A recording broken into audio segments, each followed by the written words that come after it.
Hello students. Up to now we have seen regarding unit 1. Under unit 1, that is viruses. We completed regarding the viruses. The subunit is bacteria. From now onwards we are going to see regarding the bacteria. We are going to study the bacteria as a subunit in unit 1. Here under the bacteria we are going to study the introduction part of bacteria, where it includes its discovery. Here the structure of bacteria. In detail we are going to study in detail the structure of bacteria, the characteristic features of bacteria, different shapes and sizes in bacteria, the classification, the reproduction, the types of reproduction in bacteria, and the nutrition. The last is the economic importance of bacteria. These all things we are going to cover under the bacteria. Today we are going to deal with the first, that is the introduction.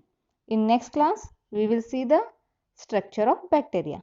Today we start with introduction part. Here we will see the introduction. What are these bacteria? These are basically a microscopic unicellular prokaryotic organisms. What are these? These are microscopic unicellular prokaryotic organisms characterized by lack of membrane bound nucleus and membrane bound organelles. Hence, they are prokaryotes. These bacteria are the microscopic unicellular prokaryotic organisms characterized by the lack of membrane-bound nucleus and membrane-bound organelles. Here, once considered a part of plant kingdom, bacteria were eventually placed in a separate kingdom, that is the Monera. First, these bacteria are placed under the plant kingdom. Later, they are placed under a separate kingdom called the Monera. Presently, we study bacteria in separate kingdom called the Monera. Bacteria fall into one of two groups, that is the Archaebacteria and Eubacteria. Here, Archaebacteria means these are the ancient forms thought to have evolved separately from the other bacteria. Those are called the Archaebacteria and Eubacteria. Here we have two groups, that is the Archaebacteria and Eubacteria. A recently proposed system classifies that Archaebacteria or Archaea. These Archaebacteria, sometimes in short they are called as the Archaea. Archaea are nothing but Archaebacteria, and Eubacteria or bacteria. If it's simple, we called as a bacteria, that is nothing but the Eubacteria as a major groupings.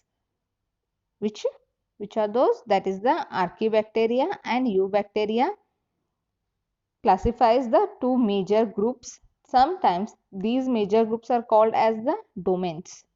Sometimes these are called as the domains, which fall above the kingdom level. These fall above the kingdom level in classification.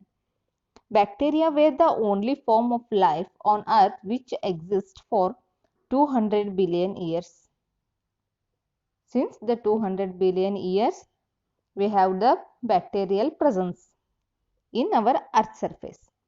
They were first observed by Antony van Leeuwenhoek in 17th century. The first observed by Antony van Leeuwenhoek in 17th century. Here the bacteriology. Here this is the branch where we study the bacteria, that is the bacteriology. As an applied science began to develop in late 19th century. This bacteriology began in late 19th century as a result of research in medicine and in fermentation processes. As a result, that is the development we seen regarding the research in medicine and in fermentation process, especially by Louis Pasteur and Robert Koch. They have given a huge contribution in the study of, that is the bacteria, that is in the field of medicine and in the fermentation process. That is Louis Pasteur and Robert Koch. These microorganisms remarkably adaptable to diverse environmental conditions. These microorganisms, those are remarkably adaptable to the diverse to all kind of environment condition. They are found in the bodies of all living organisms and on all parts of the earth, that is inland, terrains and ocean depths, in Arctic ice and glaciers, even in hot springs and even in a stratosphere. That's why we said here the diverse environmental condition. These microorganisms remarkably adaptable to the diverse environmental condition because they can be seen in earth, that is in the land, terrains and ocean depths, in Arctic ice, glaciers, in hot springs and even in the stratosphere. In the all type of the condition, there is the presence of the bacteria.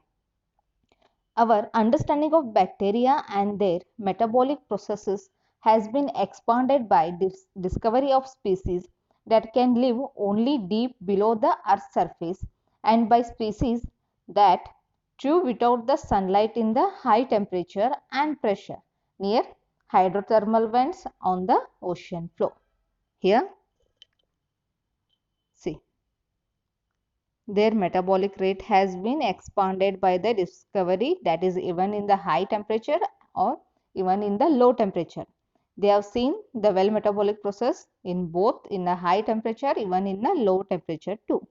Here, there are more bacteria as separate individuals than any other type of organisms. There can be many as 2.5 billion bacteria only in 1 gram of fertile soil. If we measure 1 gram of fertile soil, we will get the 2.5 billion bacteria present in just the 1 gram of fertile soil. That is the beauty of bacteria.